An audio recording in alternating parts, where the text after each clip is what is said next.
We're getting after it again, CNFers. This is your extra podcast. It's your cherry on top. And if you don't like maraschino cherries, like me, consider this your extra dollop of whipped cream.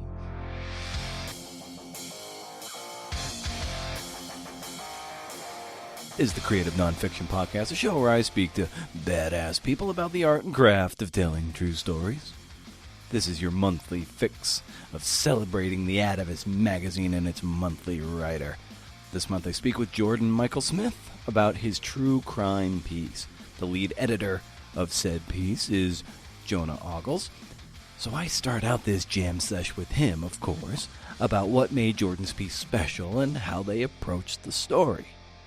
Then I talk to Jordan about how he arrived at it via the kindness of other journalists, structure and pacing, obsession and singular focus, and the depth of commitment that it takes to make it as a journalist of this cut of silk.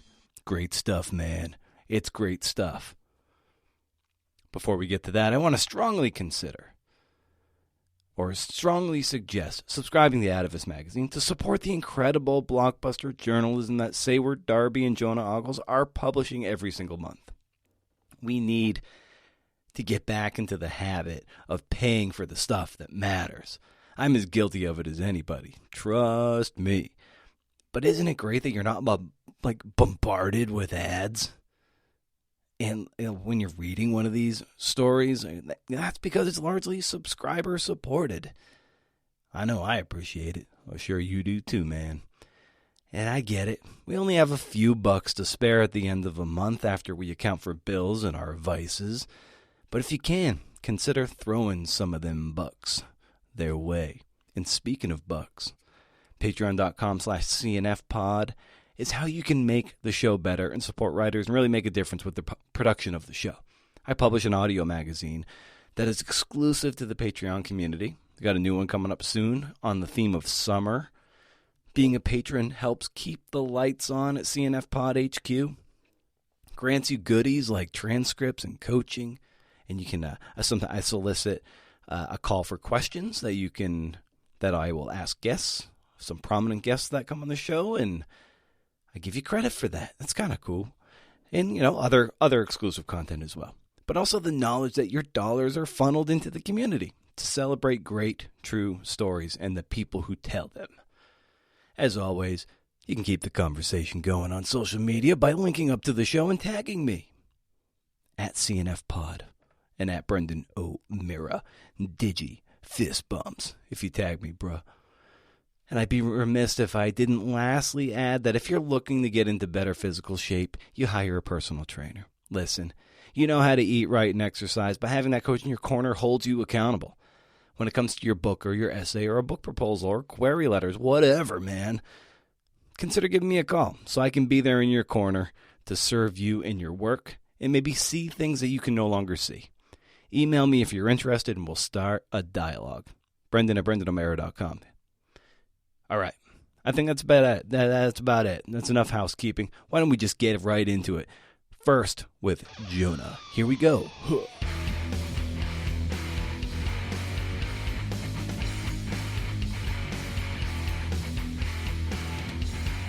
What's the feeling for you as the editor and the coach behind a piece of this nature that Jordan wrote?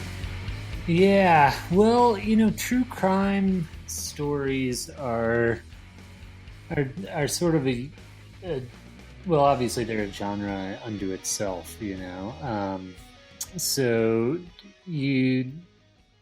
I guess for me, it's about sort of pacing and when to reveal certain information, because any true crime story, somebody can go online and figure out what happened pretty quickly. So at least for me, and maybe other editors have figured this out, but I'm always trying to walk the line between knowing what information to keep from a reader in order to make for a good reading experience, and what information to give them so that they don't then feel cheated when they reach the end of a piece, because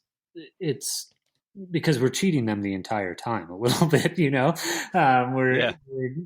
we know what happened from the get-go, but uh, it's if you just explain all of that, it's just a Wikipedia entry, and we want this to feel immersive and for readers to develop an emotional attachment to characters and to be surprised, and so doing that, it really involves a lot of craftsmanship, I think, just sort of trial and error in trying to figure out where to reveal certain information.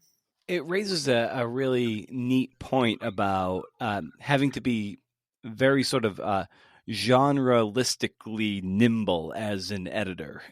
Like you're saying, like teasing out the information so you're giving the reader a little bit each time, a slow reveal in the case of a true crime piece. But then there might be some other repertorial pieces where maybe that's not as important, or certainly something that's more personal or memoir driven where it might not be. It's sort of like a different kind of hat and a different kind of uh, editorially nimble is the best way I can frame it. So when you're approaching something of this nature, is editing a story like always the same, or do you approach it a slightly different depending on the genre of the piece?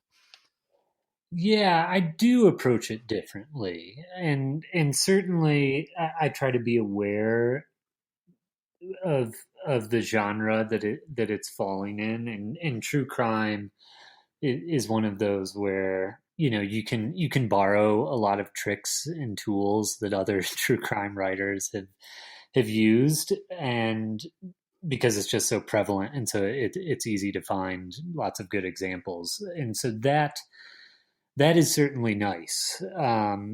It's a little bit comforting, I think, to know that other people have told stories like this, and if I ever feel stuck or the writer feels stuck, there are lots of places we can go to see how to get around it.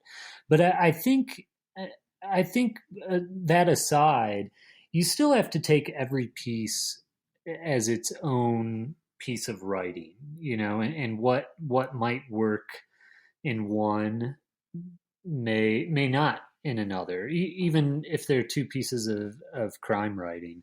And I can't remember what the piece was exactly, but there was a piece recently where I was just sort of beating my head against the wall, trying to do what I would normally do, and it wasn't until I had Sayward read it that just that different perspective allowed us to see it differently. She just saw it as its own piece without all the stuff that I had tried to do, and that can sometimes sort of free the piece up and allow it to move forward and become the best version of itself. And what grabbed you in particular about Jordan's piece when it came across your desk? Yeah, well, it's dark, isn't it? Yeah. It's it's a fairly dark piece, and as a lot of true crime stories are, and because of that, we reject an awful lot of true crime stories because they feel like other pieces. And what really intrigued me about this was the relationship between Scott Kimball, the main, I guess, antagonist in this story, and law enforcement. There are a lot of interactions between the character and either individual law enforcement officers or FBI agents, or entire organizations, and that is what stood out to us with this particular story. Like, yes, the crimes themselves, if it had just been that, I'm not sure we would have been all that interested, because there are stories like that out there. But in this particular case, those interactions and that relationship, it made it feel new and surprising to us. And some writers and reporters are, well, let's just say writers can be, great stylists, or, others are just super strong reporters, if you will. But what was it, or what was that a little special something that Jordan brought to this piece that, elevated it above, some of the slush of true crime, if Yeah. that makes any sense? Yeah, yeah. Well, he had access. He had really good access on this story to all sorts of characters, and he had done a lot of interviews already before he even came to us, and had a lot of documentation. And so we always, from the very beginning, we felt confident that no one was going to out-report us on this story, and I think every editor and writer sort of has that fear of like, oh God, someone else could be working on this at the same time. And there are times where we get pitches and we think there's a 100% chance that someone else is writing this story, and there might be a good chance that they have the better version of it. But that was not a fear with Jordan. We knew that no one else was going to have the access that he had, because he spent so much time interviewing both Kimball and Carl Schloff, the main FBI agent in the story. And so we were really confident that Jordan had the goods on the reporting side. And when you get a pitch that kind of lights you up and you're like, oh, this is something I think we want to pursue, what are the first, question or two where you're like, all right, this is, we're thinking about this one. So what's the first, question or two that you then take back to the writer and be like, if you can answer these, we're going to really greenlight this? Yeah, yeah. Well, we spend an awful lot of time talking to all writers about the beginning, the middle, and the end, which sounds really basic, but so many stories fall apart when we ask that question. Where does it start, where does it go, and how does it end? I've probably even said those words on this podcast before, because it's so central to what we do. And in this case, and this is an advantage a lot of true crime stories have, you know what those are. Generally, like when they were caught, or if they were caught, or how they got away. And there's a lot of crime in the middle, which naturally makes a story dramatic and filled with tension. So that is usually the question that I go back to writers with, just to make sure we're on the same page, that the way we imagine the story progressing and the way we see the arc is also the way the writer sees those things. Excellent. And maybe just in closing here, what are some things that just really excite you about this piece for readers to dig into and sink into? Yeah, well, it's a beautiful layout. First of all, our designer Ed Johnson did a really great job with it, and which I know isn't at all writing related, but I was so happy with it when I first opened it up. I needed to mention it. But with Jordan, it feels, I don't know, like Jordan and I kept saying, like there are definitely like some Elmore Leonard moments in this. There's of a lot of tragedy in it, and you can see, I think readers will start to see characters moving in a particular direction and be hoping that they somehow pull themselves out of it. And sometimes, catastrophe is averted and sometimes it's not, but it felt very novelistic to me, the way, just the general plot of this particular story. And I think Jordan did a nice job. You talked earlier about like some writers are great stylists and sort of have, their language does a lot of the work. And my own personal preference with these types of stories is for that language to be really punctuated, really just a moment of it here, a moment of it there, a quippy little line every so often, but to otherwise let the story do the work. And I think Jordan really struck the right balance on pulling that off. Oh, fantastic. Well, Jonah, as always, a great pleasure to talk to you about this and tease out the piece. So thanks for hopping on as always, and have yourself a wonderful holiday weekend. Yeah, thanks so much. Good talking to you, Brendan. You do the same.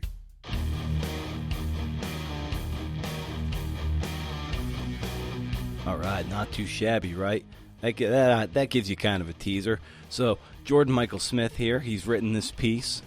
Here's a little bit about him. I'm just going to read it straight from his website, jordanmichaelsmith.com. Go check that out. Follow him on Twitter and check out the work. But here's a little blurb.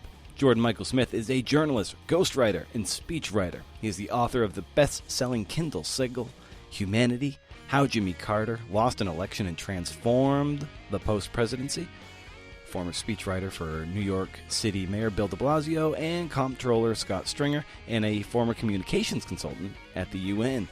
His writing has appeared in print and online for many publications, including The New York Times, The Atlantic, Washington Post, Wall Street Journal, Esquire, BBC, and MSNBC. And I might as well add The Atavist, right? So we start our little conversation here. I asked him straight up just how he arrived at this story. Ready? Let's do this.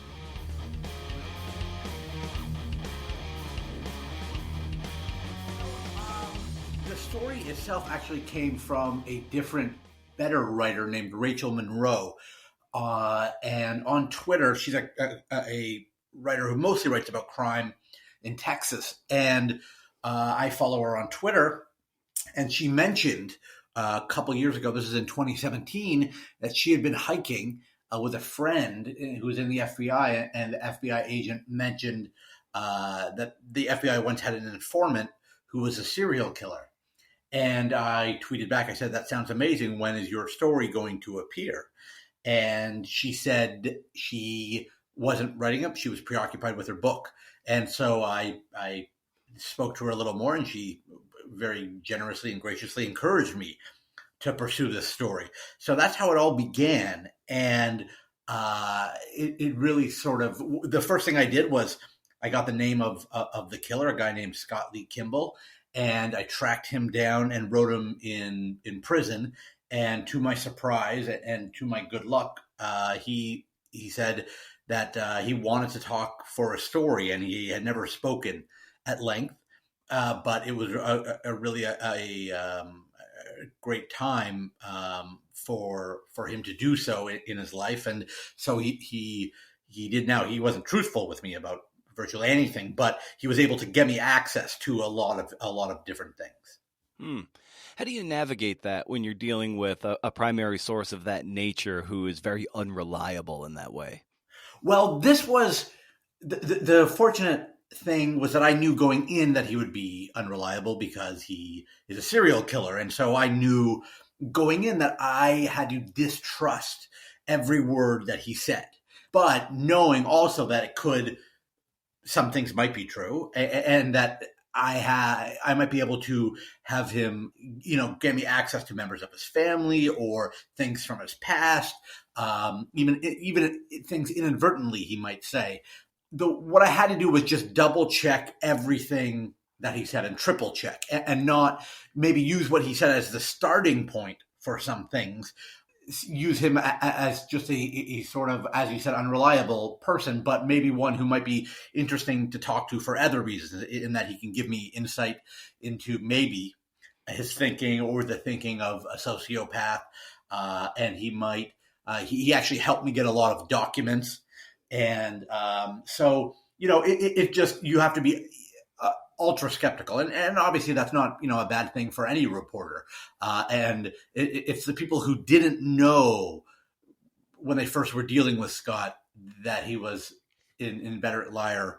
Those people were in more trouble. I sort of had the luck on my side. I love how the genesis of the story came from, Rachel Monroe having it, and then really graciously giving it essentially giving it away. As being in this morass, a lot of it can be kind of competitive, and where there's toxic jealousies and all that kind of stuff going on. It's just kind of the nature of being a writer.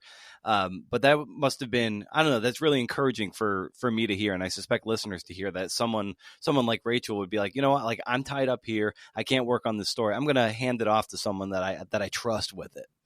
She's that generous a person and that good a writer that she has so many good stories that this was, I guess, just really one among many. And I think you're right. It is very encouraging that there are people like her out there. And she's, I was following her on Twitter for a reason, which is that she's just a first-rate reporter, and I love her stories, and so it was just really good fortune to happen to be a fan of such a generous person. And when you say that, she was a better writer and a great reporter, what is it about her writing and her reporting that you've been able to sort of, I don't know, deconstruct or put on the X-ray glasses to be like, oh, that's how she's doing it. Like I can do that or apply those tools to my work. Well, one thing that she does, that she has a great book called Savage Appetites.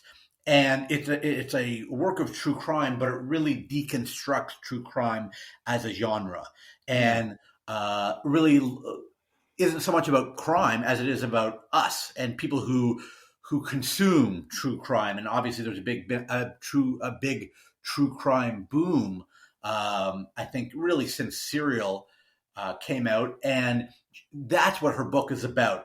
And what I tried to make this story is a sort of anti-FBI hero story, and it's a real trope in movies and television shows and in books.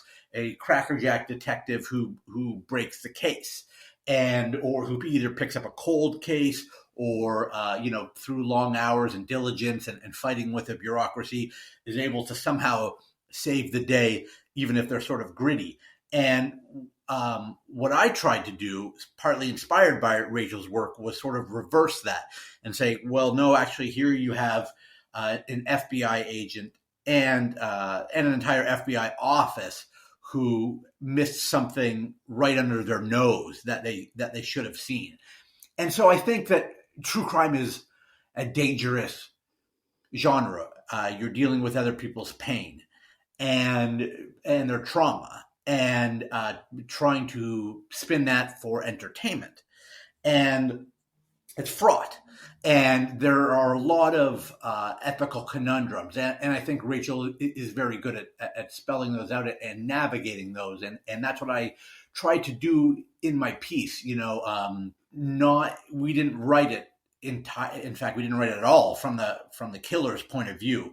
And there's very little there's very little that's gruesome. I mean, and I think for a lot of people, for whatever reason, are interested in serial killers, and we want to know what makes them tick, and we're interested in how they did their awful things. And this story really doesn't get into that. It's a story about a serial killer that is more about the mistakes that were made that enabled him to carry out what he did. It isn't really about what makes him so fascinating. And you mentioned dealing with people's pain, in order to, to write a story that is ultimately, lands on a reader for, entertainment purposes, informative, but also that level of entertainment.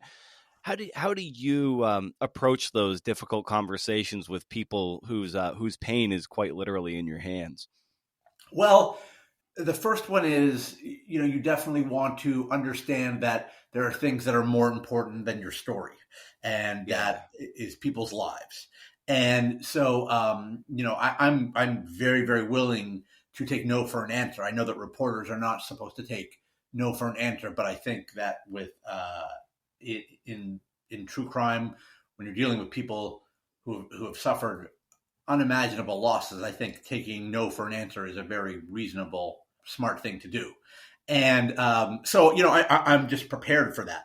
And the other thing to keep in mind is that when you're writing about crime, you are bringing all these horrible acts and horrible events back up in memory. You're reviving the trauma for these people. And, and so you better have a good reason to do that. There was a Ted Bundy documentary on Netflix, and it was completely gratuitous, and it didn't add anything. And that's the type of thing that I've always tried to avoid doing. If you're going to bring people's pain back up, if you're going to tell their stories, their worst stories, even with their permission, you better have a good reason for doing it. And so you need to have some larger social purpose and are trying to get at something beyond just indulging people's titillation. And so I think I consume a lot of true crime. I read a lot of it, and I think I'm very attuned to the stereotypes and the pitfalls and the problems and the failures that can result in the genre. And so I just tried to be hyper aware of that. And of course, I have my editors who were very helpful in talking through any conundrums or thorny issues that I had. And regarding the writing of the piece, what was the nature of your approach to the structure and the pacing of it? Yes, that was without a doubt the hardest thing for me, because there were so many different years of that the story goes through, starting all the way back in the 1960s and to the present day, and important times in the 1980s and the 1990s, as well as the present day. And so the time shifts were really difficult. On top of that, there were a lot of different characters. It wasn't just one or two. It was, one or two main ones.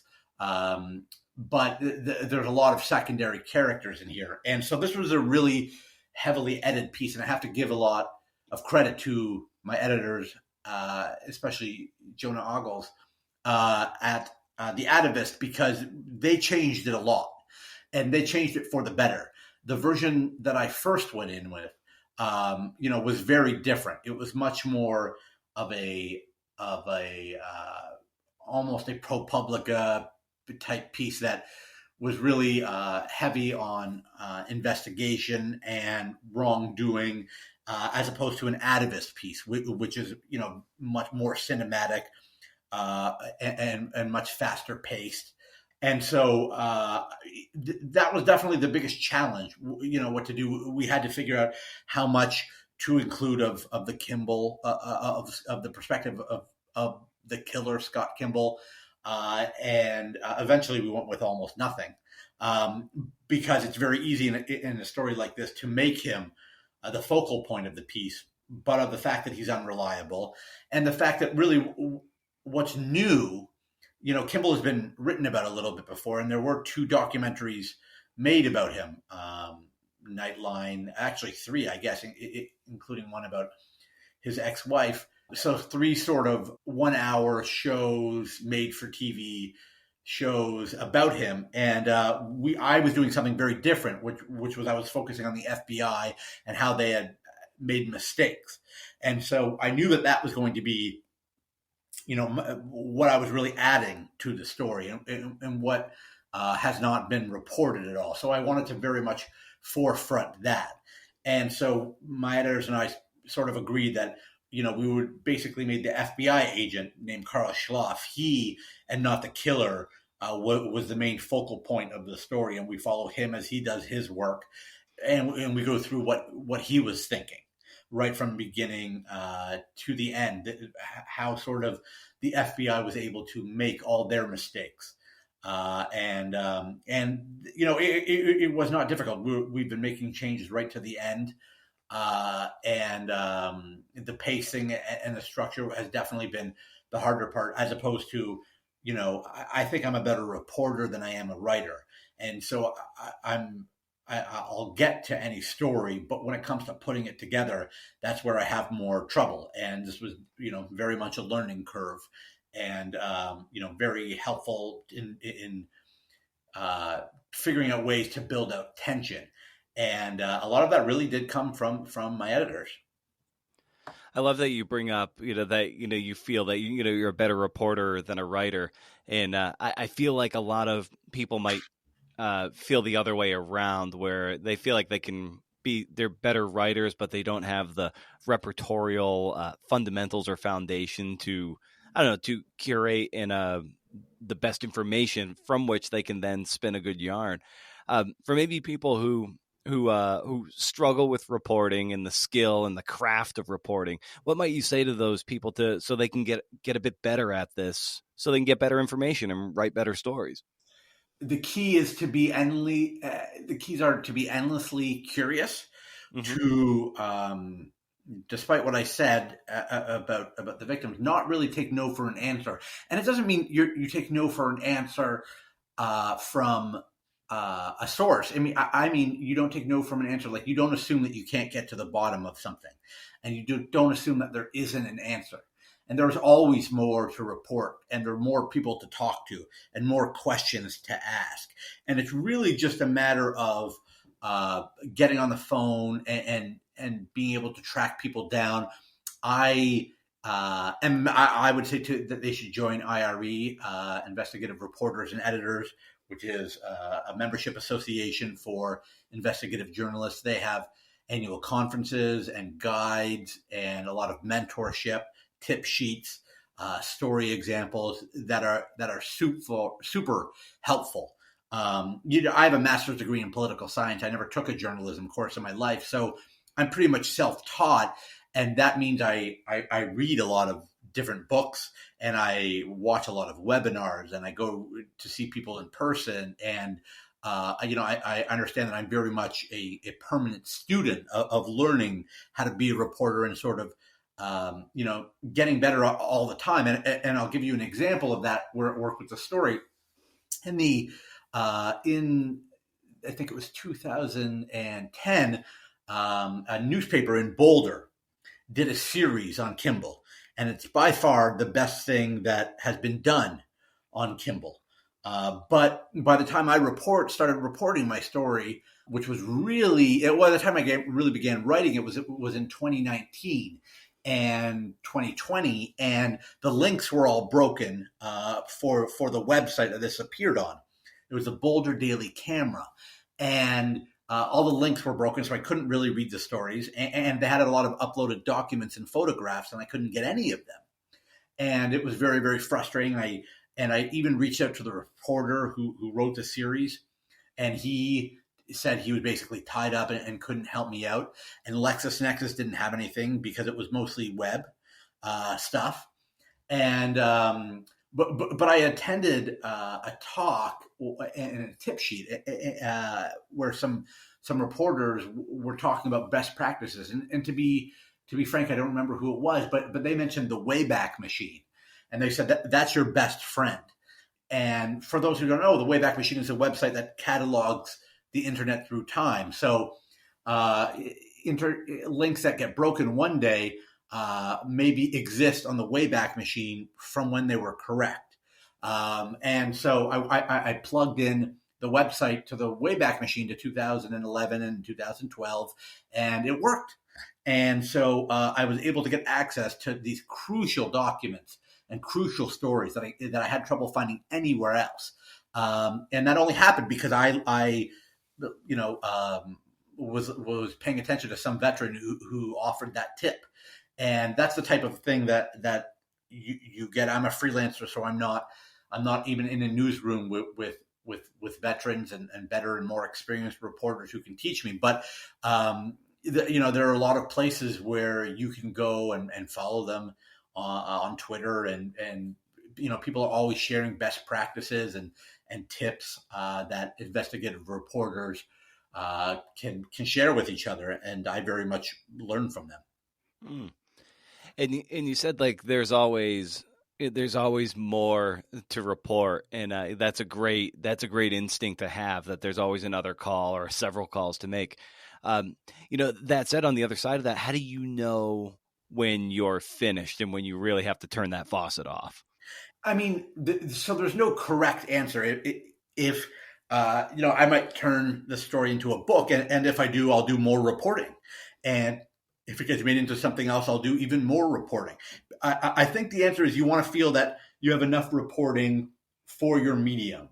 So I was working on a 12,000 word Atavist story, and I wanted enough reporting with plenty to spare to tell the best possible Atavist story that I could. and there's more reporting that I could do, but we do want to get this out.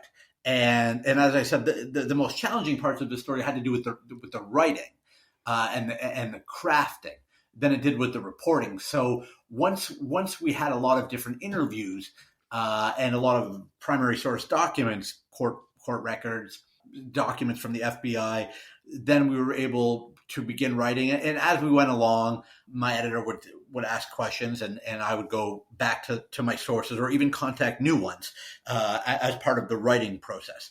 So unfortunately, there's no rule of thumb for that. My best answer is just I want to have enough to tell the best possible story that I can. And at some point, it starts to be, you start to get diminishing returns where I could spend 6 months reporting more, but I wouldn't have much more. I would have a little more, but not much more to add to the piece.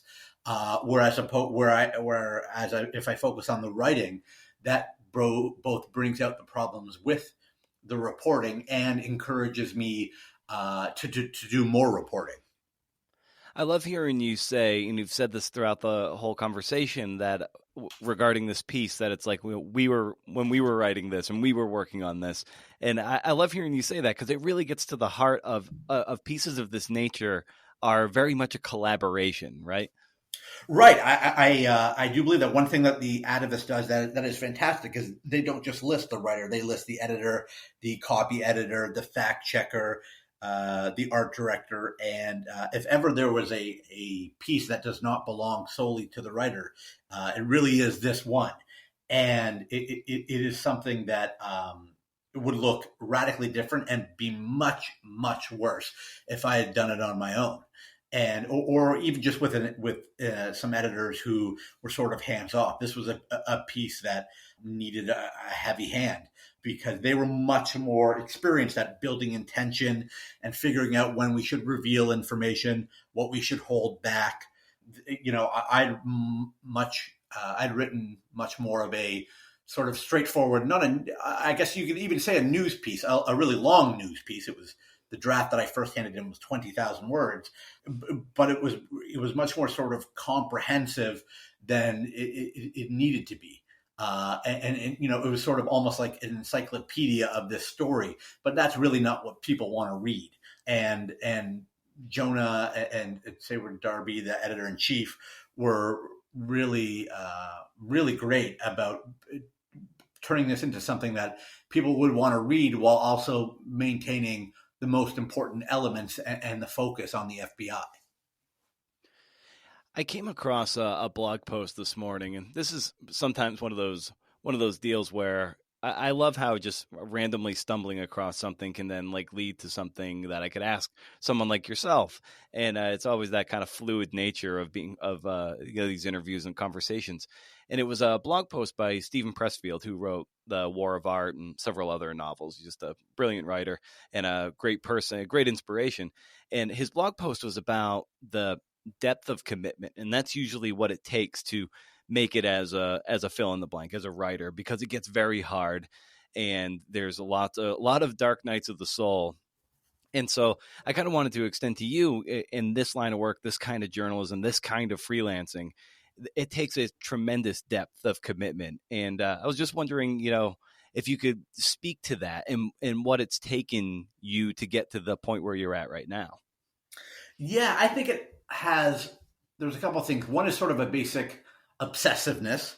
You and I were sort of talking a bit right before we turned the recorder on, and I mentioned that I'm reading an 850-page book, and as I was saying that, I realized that sort of sounds weird, and because I described it as great fun, but it is, and so if you're the type of person who does that, you might be the type of person who is willing to spend countless hours with stacks of FBI files and going through transcripts and court records. So I think there is a basic obsessiveness there.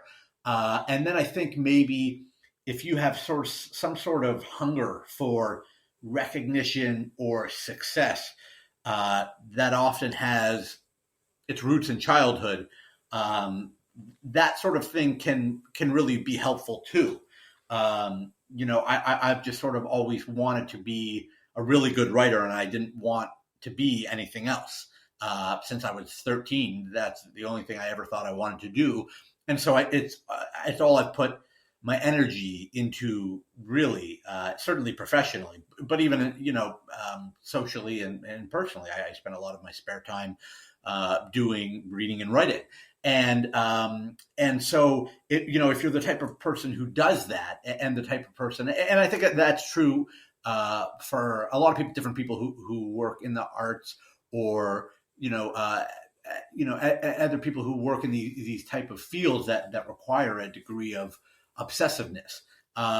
It's just helpful to have that sort of singular focus. I know that there's a bunch of people who I respect who are smarter than me, but they sort of they have many different hobbies, and they have many different interests, and because of that, I think they have sort of trouble nailing themselves to their chair and doing one particular thing.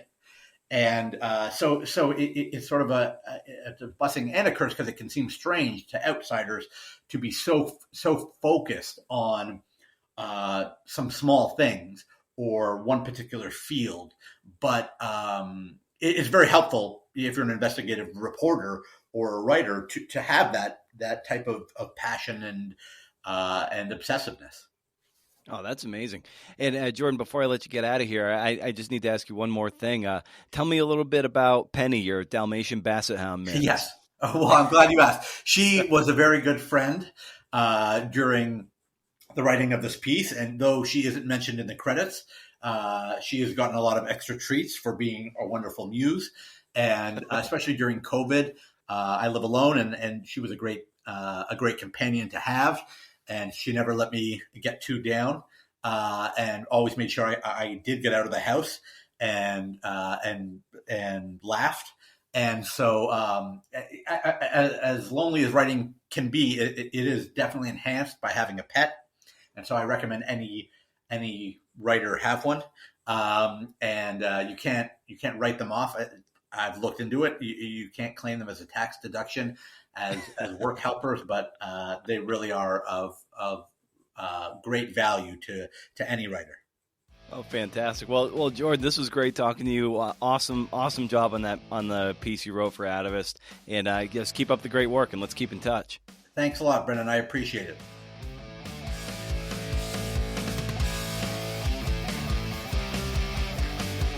Well, as I am wont to say, that was a toe tap and good time. Thanks to Jonah and Jordan for the time, and thanks to you for listening. Hope this was entertaining, informative. I know it was for me. Be sure to check out Jordan's story at magazine.atavist.com and get the show notes to this and over 250 other interviews at brendanomeara.com, where you can also sign up for my monthly reading list newsletter. I send out book recommendations, links to articles, writing prompts, and an exclusive digital happy hour link that I do over Zoom. I sometimes bring on a CNF and friend so you can have a little conversation with someone who's a good pal who's been on the show, and you can come in and pick their brain. It's a fun time. Once a month, no spam, can't beat it. Also, check out patreon.com/CNFpod if you want to support the show and your fellow writers. You get some cool goodies too: transcripts, coaching tiers, and the knowledge that you know that your dollars are going to help the community and the tellers of true stories. So go window shop; it doesn't disappoint. Yeah, no real parting shot. This is that extra podcast where I really just keep it laser focused on Atavist. So that's going to do it, CNFers. New episode coming this Friday. So stay tuned. Subscribe to the show. Let me know what you think. Stay cool, CNFers. Stay cool forever. See ya.